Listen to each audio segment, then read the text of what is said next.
News, views, voices of the global Indian community. India abroad. As I retired from General Motors, I thought I'll do something constructive. So someone approached me and said, why don't you write a book on Patels?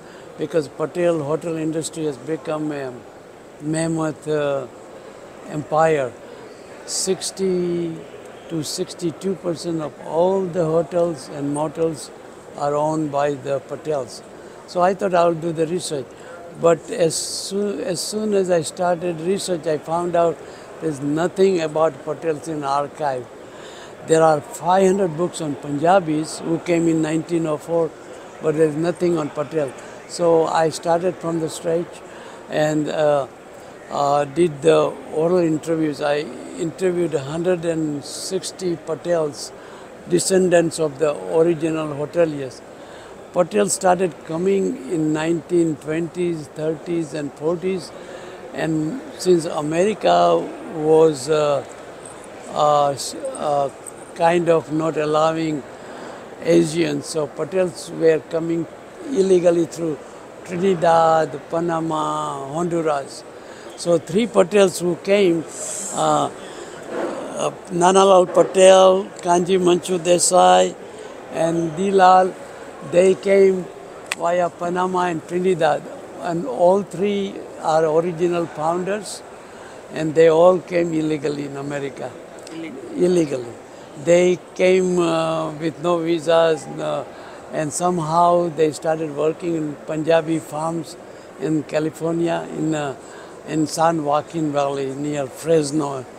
And in 1942, during the Second World War, when Japanese were being interned, one of the lady in Sacramento asked Kanji Manchu Desai, who was a kind of habitual resident over there during his off hours.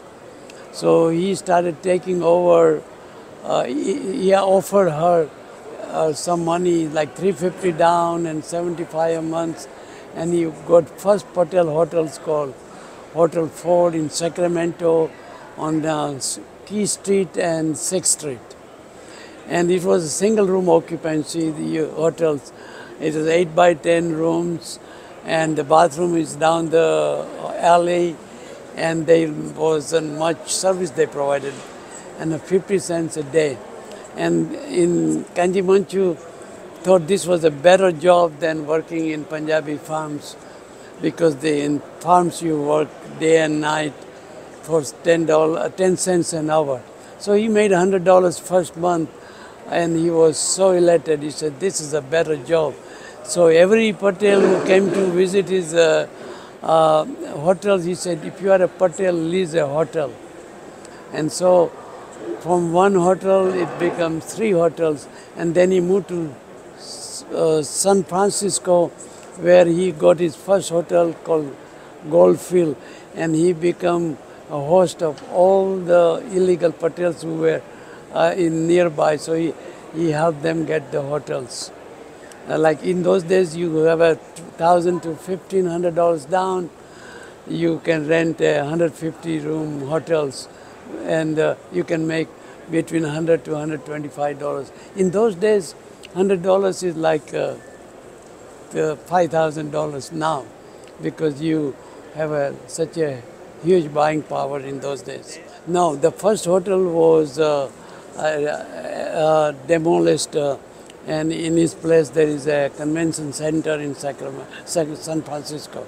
But couple other hotels, not couple, quite a few hotels that Patel owns are still in existence between 2nd and 6th Street, between Mission Street. There are hotels are still there. I personally visited quite a few of them. No, that street, the 6th Street hotel is demolished. But if you go to San Francisco, you'll find near Moscone centers, those hotels are originally owned by Patels. They are still there. Some of them are still owned by the Patels descendants. They took over. So Kanji Manchu was a man with a golden heart. He died poor. didn't do much in the hotel business because he was concentrating in putting other Patels into hotel business. So he used to give them what do you call it, a handshake loan. Hey, you want a hotel? Well, I only have $1,000. Okay, you need $300 more. I will give you a handshake loan. Handshake loans means you borrow the money. There is no legal forms, no schedule for repayments. You pay as you go along. And he was able to invite 30 Patels to lease the hotels in San Francisco. And those Patels by 1960 started moving to motels, and then motels spread. And there are three other Patels who came in 1952. One is Danji Vakil, other is Bhulavan Madi, and the third is Dayabai. Between them, they created thousands of hoteliers by helping them with a handshake loan.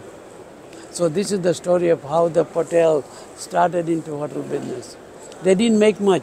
They were catering to the people, poor people, people with ill repute, people on welfare, but they were able to survive instead of working in the Punjabi farms.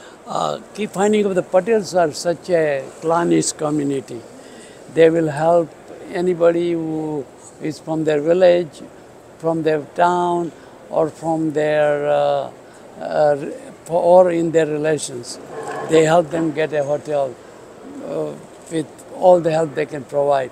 They will give them internship in their hotels, learn the business. And most of the Patels who came in 50s and 60s, they were kind of uneducated. See, America was stopped getting Indians and Asians to America to enter. So after 1947, when the war ended, they allowed 100 Indians a year. And there 30 Patels came in under that visa called lottery visa provision. People who are older people, they know him, but the younger people are unaware of him. So my job is to get him out of the S-can of history into his rightful place in the history.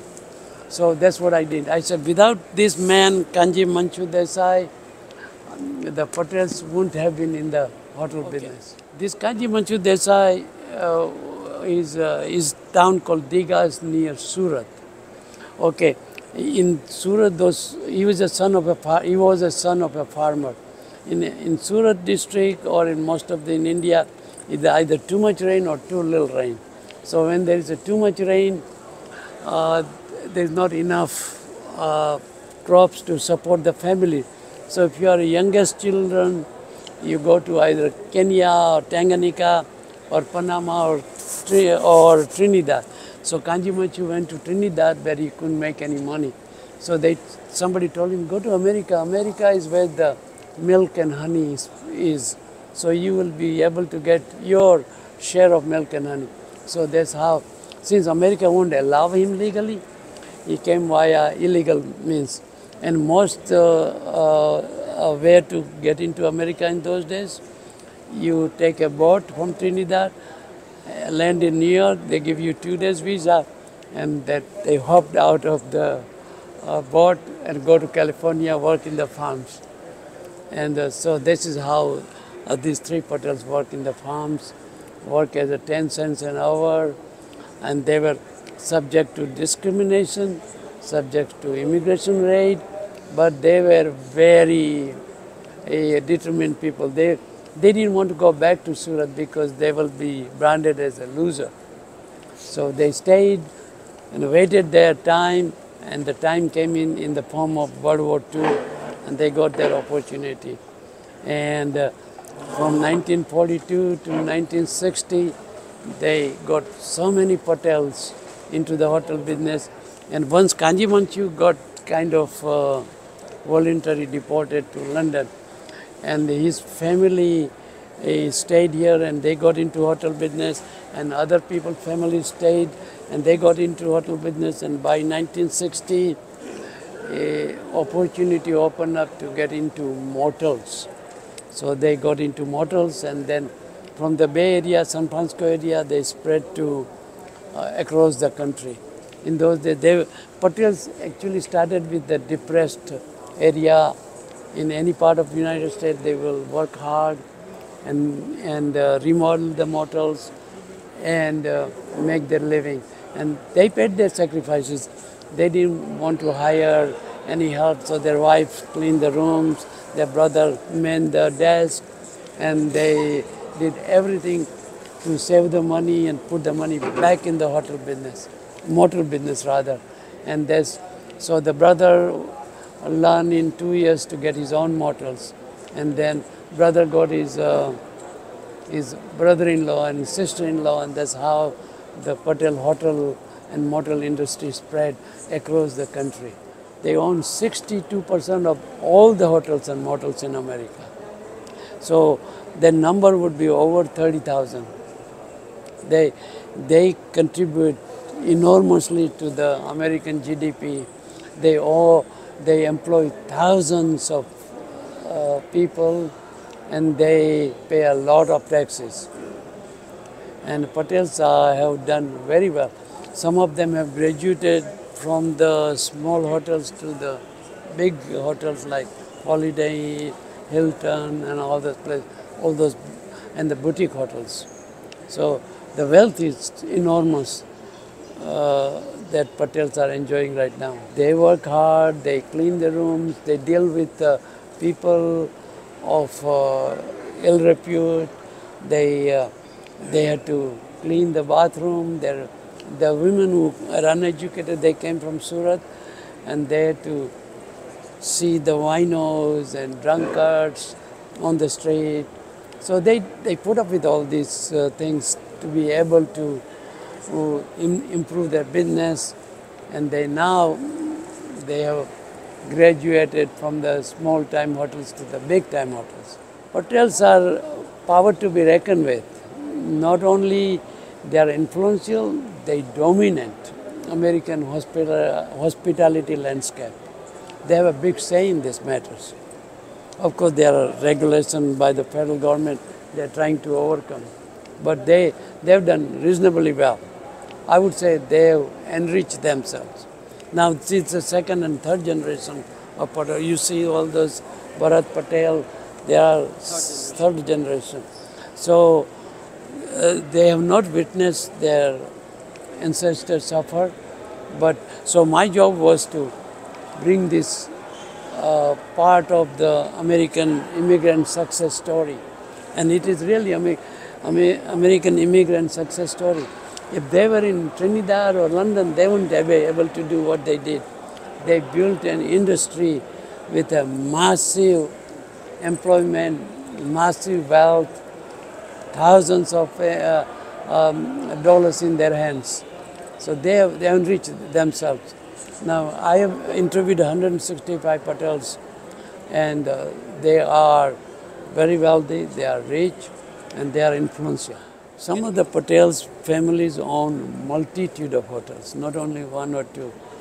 Some of them own boutique hotels. Some of them owns like Hyatt Regency, one of the finest hotels. So they have done really well, and money-wise, they are in millions of dollars in their assets. And even a small-time hoteliers, if you own, say, a hotel or two, is very well off compared to, say, an engineer or a doctor. But of course, difference is that they self-employed, they do a lot of things by themselves, and they live very frugally to help their business. So this is a real American success story, and I'm very proud to be able to write about them. I sold over 2,000 copies, and my presence is an online, and I had a couple of book signings where hundreds of Patels showed up to buy the book. And one enterprise is a young man with a group of friends bought the rights of books to turn into a movie. The movie is called Patel Hotel Story, and it is being made right now as we talk. Hotel industry has a lot of challenges because there are so many regulations. There is homelessness, and sometimes the government wants you to put the homeless people in their rooms, and that is something not very savory. In other words, you don't want to live next room where next to you is a homeless guy. So some of these challenges are there, a lot of regulation in each state. So AHOA is fighting some of them. I'm not exactly very familiar with the laws they have to fight with the government, but they are doing their best. I think AHOA is one reason AHOA was born in 1996 or so, because San Francisco was an hotelier in San Francisco area were unable to get the insurance, because the name Patel was an anathema to a lot of insurance agents in the industry. So they fought to create this to help them. So, and then it grew from little to now massive. Like there are almost 7,000 people today attending this conference. I was raised in Calcutta. I went to Presidency College. I came here to study with basically nothing in my pocket. I got my master's degree working various odd jobs, and then I worked for India Abroad and Trans India, and that's how I became a journalist. And then journalism in those days didn't pay well, so I had to work with the General Motors in their marketing department. And after I retired from there, I thought I'll use my education to contribute something to the knowledge, and that's how I did.